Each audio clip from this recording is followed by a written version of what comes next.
Welcome to Life Stories, where one woman's silence built an empire her own family never saw coming. Imagine standing in the middle of a luxury hotel you secretly own while your mother whispers that you don't belong there and your sister offers to cover your dinner bill. Now imagine smiling, saying nothing, and letting the truth speak for itself. This isn't just a story about success, it's about being underestimated by the people who should have believed in you the most. It's about the quiet power of becoming everything they said you couldn't be, and then deciding what to do with that power when they finally notice. If you've ever felt unseen, dismissed, or doubted, this story is for you. Ava Morgan never wanted a spotlight, not the kind that blazed with applause or admiration. She wanted silence, precision, control, which is why on the night of her father's 60th birthday, as snow dusted the grand stone columns of the Halcyon, a five-star hotel nestled like a secret in the heart of downtown Denver, she didn't enter through the front door. She stood across the street instead, hidden in the shadows, like watching her own family walk into her empire without the faintest clue that she owned every inch of it. The Halcyon was the crown jewel of Ava's 9-hotel portfolio: glass and marble, vintage chandeliers restored from forgotten palaces, and a scent, orange blossom and cedar, she'd spent weeks perfecting with a French perfumer. But to the Morgans, she was still the odd one out, the mistake, the disappointment. Ava's younger sister, Brooke, was the prototype: Ivy League graduate, junior partner at a prestigious law firm, impossibly poised and polished. Their parents, David and Linda Morgan, had always seen Brooke's path as legitimate, predictable, linear, worthy. Ava's detour into hospitality? Laughable. Even insulting. You want to be what? A glorified maid? Her mother had once scoffed over Thanksgiving dinner, stirring her cocktail with ice that clinked like judgment. Ava had swallowed her anger like a stone. What she never told them was that she had taken that insult and built an empire with it. Tonight, her mother's voice echoed faintly from the Halcyon's entrance. Let's hope Abigail doesn't show up in one of her professional outfits. The comment earned a laugh from Brooke and her boyfriend Derek, both dressed like they were heading to an awards gala. Ava stood still, lips barely parted, watching the doorman greet them with warmth.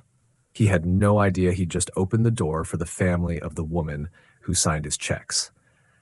Michael Carter's voice crackled in her earpiece. Your family's inside? You sure you want to go through with this? I'm not here to make a scene, she replied, tightening the silk belt of her navy Valentino coat. I'm here to reclaim my name. Michael, the hotel's head of security and her closest confidant, had helped her plan every detail, from the vintage Bordeaux she'd selected from her personal cellar to the curated playlist her father loved from his college days. The staff thought it was a high-end private event. Only Michael, her general manager Jordan Blake, and the executive chef Sophia knew the truth.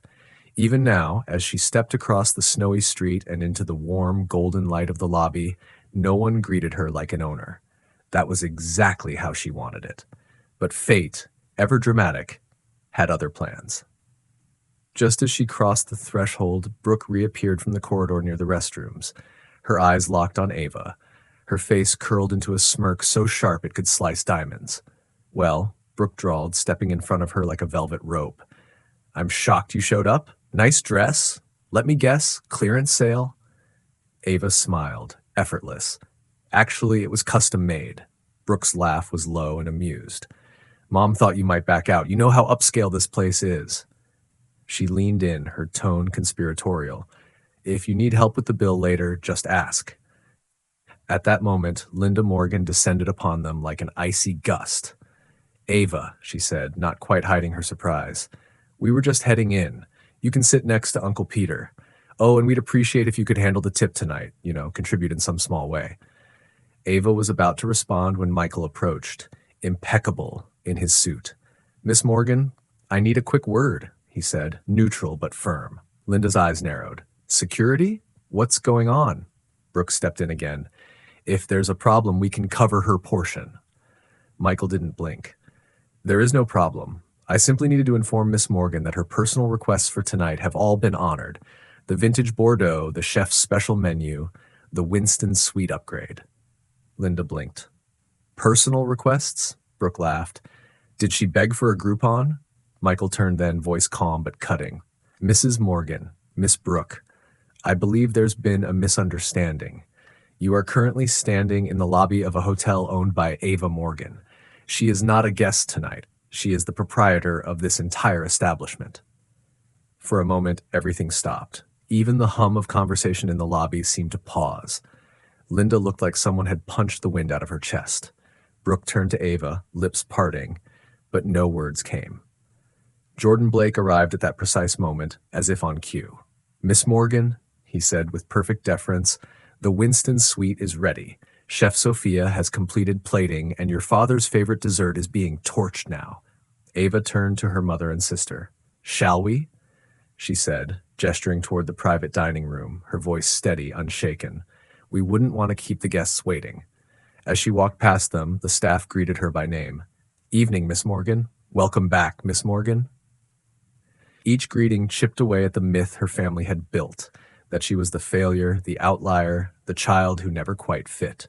Inside the dining room, her father stood by the fireplace, cradling a glass of wine, unaware of what had just transpired. The light from the chandelier caught the silver in his hair. He looked older than she remembered, but also softer. When he turned and saw her, the smile that spread across his face wasn't just joy, it was awe. You made it, he said, setting his glass down. I did, Ava replied. I didn't know you had connections here, he added, eyes scanning the luxurious space. Ava's smile was slow, measured. Dad, I am the connection. He froze, brows knitting. Then a strange thing happened. He laughed, a deep, disbelieving laugh. Wait, are you saying I own the Halcyon, and 8 more across the Midwest? David Morgan's face transformed, not into disbelief, but into recognition, as if he were seeing his daughter for the very first time. Have you ever had to hide your success from the people closest to you because you knew they'd never believe in you? What would it take for you to finally step out of their shadow and own your story? But the night wasn't over, and the most devastating revelation was yet to come. In part 2, Ava faces the emotional fallout and uncovers a betrayal she never saw coming. Ava's father didn't speak for several seconds. The fire crackled behind him, the sound oddly muffled under the weight of what she had just said. Then slowly, he looked around the opulent dining room, the vintage mirrors, the custom chandeliers, the framed historical photographs on the walls, and finally back at her. You built all this, he said, not as a question, but a quiet reckoning. Ava nodded once, careful not to let her voice crack. All of it. The rest of the dinner passed like a dream someone else had written. The guests marveled. Her father asked thoughtful questions, pride softening the deep lines around his eyes. But her mother remained tightly coiled, her smile a veneer too thin to hide the confusion and control slipping through her fingers. Brooke, ever the actress, clung to civility like a lifeline, tossing out half-hearted compliments between tightened jaws.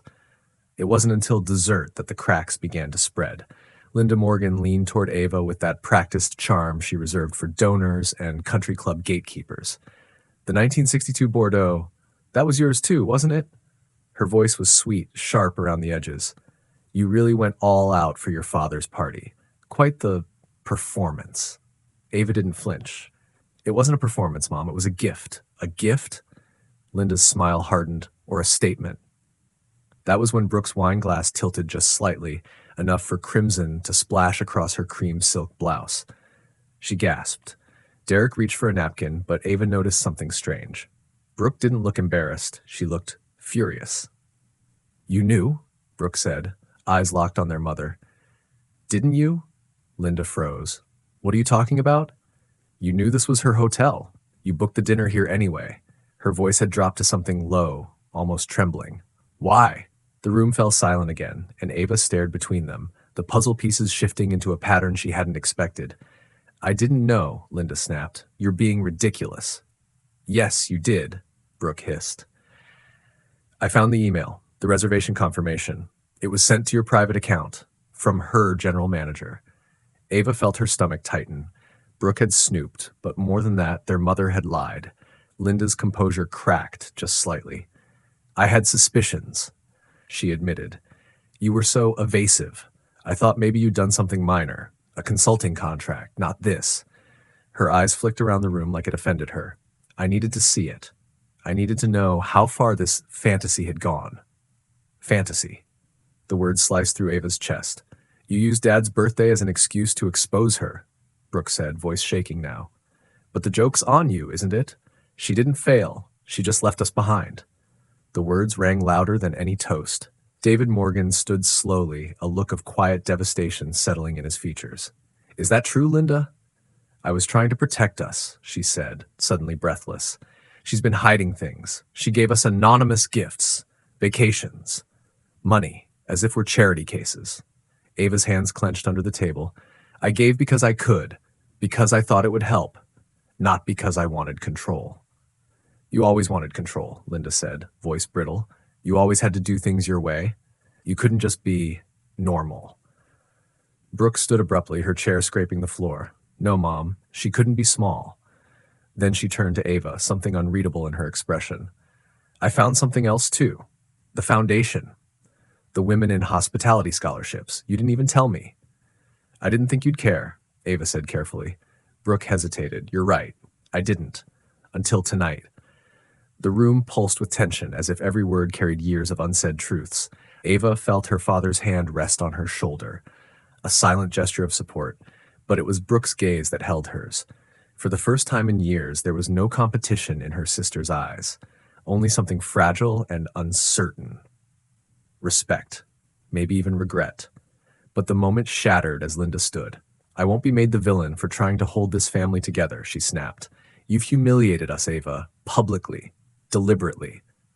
I didn't need to humiliate you, Ava replied, voice low. You did that to yourself, by never asking who I really was. Outside, snow fell heavier now, blurring the city skyline behind the penthouse windows. The party unraveled quietly, guests offering polite goodbyes, unsure whether they'd witnessed a celebration or a reckoning.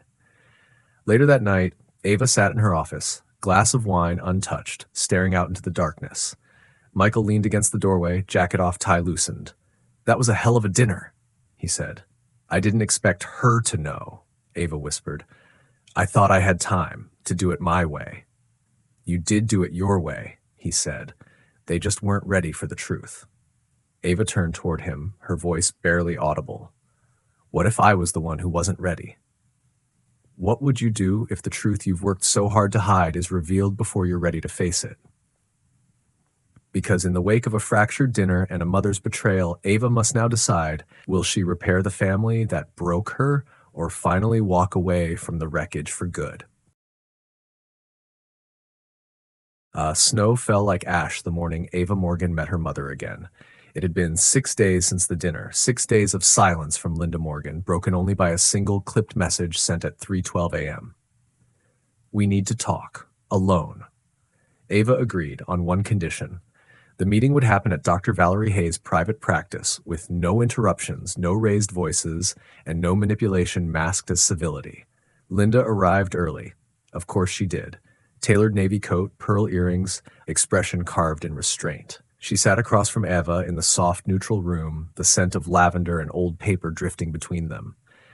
Dr. Hayes welcomed them with her usual calm, then faded into the background like a witness to something fragile, something sacred.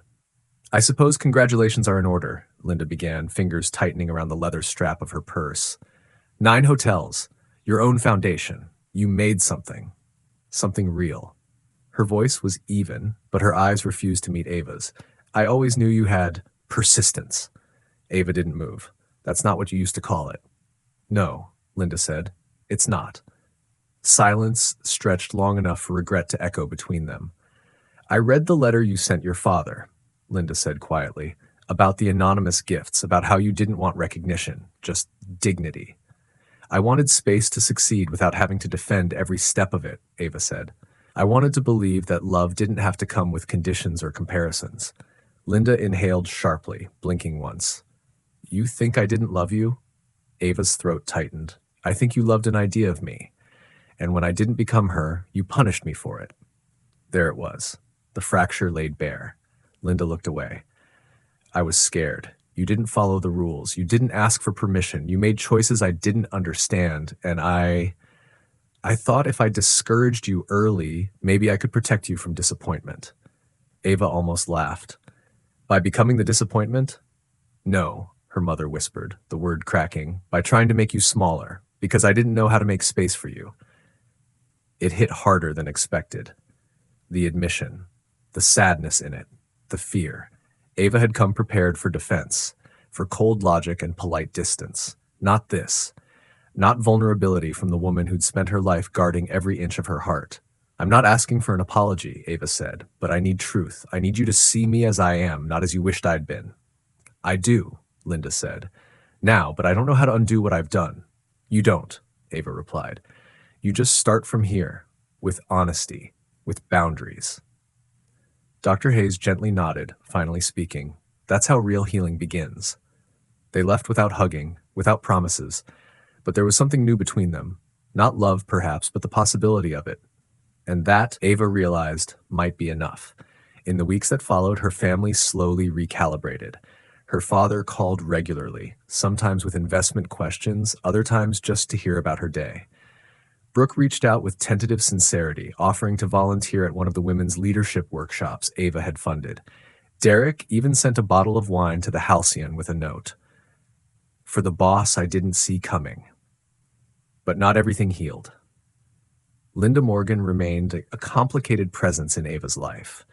There were moments of effort, an invitation to a lunch with friends where Ava was properly introduced as my daughter, the hotel magnate, not my other daughter, and moments of retreat, where old habits returned like ghosts.